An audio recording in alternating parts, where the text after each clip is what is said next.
everyone, welcome back to our channel and welcome back to the Warren Buffett and Charlie Munger Wisdom series. In today's episode, we are diving into Warren Buffett's 1988 letter to Berkshire Hathaway shareholders, a letter that showcases some of his most important investment decisions and philosophical insights. This is the year when Buffett made his legendary Coca-Cola investment, introduced us to the sainted seven businesses that achieved an extraordinary 67% return on equity, and delivered a critique of the efficient market theory using 63 years of arbitrage data. We'll explore why he believes our favorite holding period is forever, how he identifies businesses worthy of permanent ownership, and why he thinks that the most academic investment theory is not just wrong, but harmfully wrong. This letter perfectly captures Buffett's evolution from buying cheap stocks to building great businesses at fair prices. Let's start with the sainted seven: excellence in business. The insight out here being that when you truly find exceptional businesses with exceptional managers, they can achieve returns that seem almost impossible, like 67% return on equity capital. Buffett's perspective out here. Warren Buffett reveals that Berkshire's seven largest non-financial businesses achieved combined returns of 67% on average equity capital, with no benefit from financial leverage. He attributes this to an exceptional business franchise and exceptional management.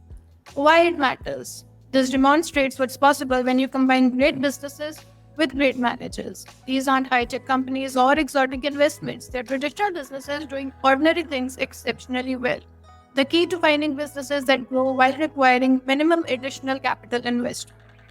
In terms of the modern application, look for businesses that consistently generate high returns on invested capital while requiring little reinvestment to maintain their competitive position. These capital-light businesses with strong market positions can compound wealth much faster than capital-intensive industries. Our favorite holding period is forever. The insight out here being that when you own pieces of outstanding businesses with outstanding managements, the best strategy is often to hold them indefinitely rather than trying to time their market prices.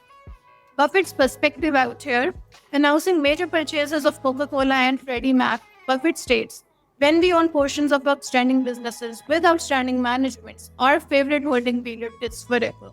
We are just the opposite of those who hurry to sell and book profits when companies perform well, but who tenaciously hang on to businesses that disappoint.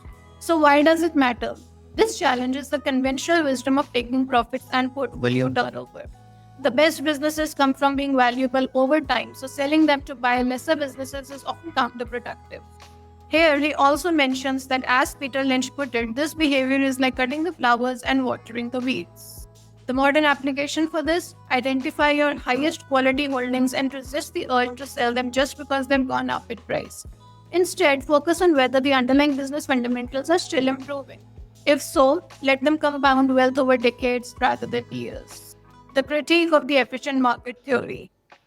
The insight out here being that the academic theory that markets are always efficient and stock analysis is useless is not just wrong, it's harmfully wrong, and the evidence against it is overwhelming. Buffett's perspective out here. Warren Buffett presents 63 years of arbitrage results from Graham-Newman Corp, Buffett Partnership, and Berkshire that averaged well over 20% annually versus the market's just under 10% return. He notes that this means $1,000 would have grown to $405K in the market. A 20% rate of return, however, would have produced $97 million. That strikes us as statistically significant differential. So why does it matter? This reveals how academic theories can mislead investors into believing that careful analysis and value investing don't work. As Buffett notes, in any sort of contest, financial, mental, or physical, it's an enormous advantage to have opponents who have been taught that it's useless to even try. The modern application for this: don't let academic theories discourage you from doing fundamental analysis. Markets are often efficient, but they're not always efficient. The key is developing the skills to recognize when Mr. Market is offering genuine opportunities versus when the price fairly reflects the business value. The CEO performance paradox. The insight out here: while poor performance by employees is quickly addressed, inadequate CEOs are often carried indefinitely due to weak governance structures and fuzzy performance standards. Warren Buffett explains this paradox. He says that if the secretary is hired for a job requiring 80 words per minute and turns out capable of only 50, she will lose her job in no time. However, a CEO who doesn't perform is frequently carried indefinitely. He notes that the CEO's boss is the board of directors that seldom measures itself and is infrequently held to account for substandard corporate performance. Why does it matter? This insight explains why finding businesses with truly exceptional management is so valuable. Most companies don't have it, and bad management often persists for years.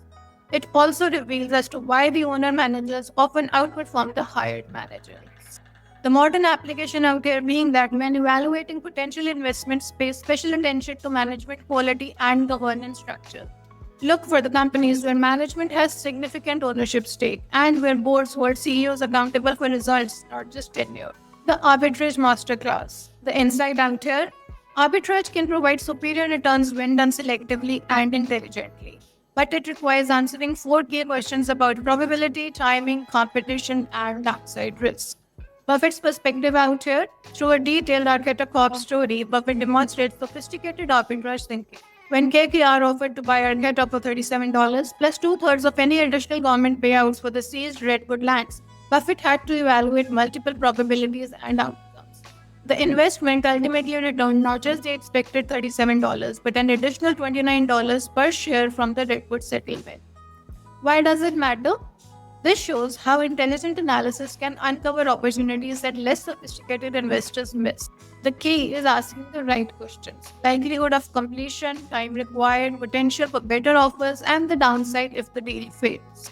The modern application out there being, whether in arbitrage or in regular investing, always think of probabilities. Ask yourself, what can go right? What can go wrong? What's the likelihood of each outcome? And what's the potential return versus the risk? Don't just focus on the most likely scenario. Too much of a good thing can be wonderful. The insight out here being that when you find truly exceptional investment opportunities, concentrate your investments rather than diversifying into mediocre alternatives. Buffett's perspective. Quoting Mae West, Buffett explains their investment approach: we continue to concentrate our investments in very few companies that we try to understand well. There are only a handful of businesses about which we have strong long-term convictions. Therefore, when we find such a business, we will always participate in a meaningful way. Why does it matter?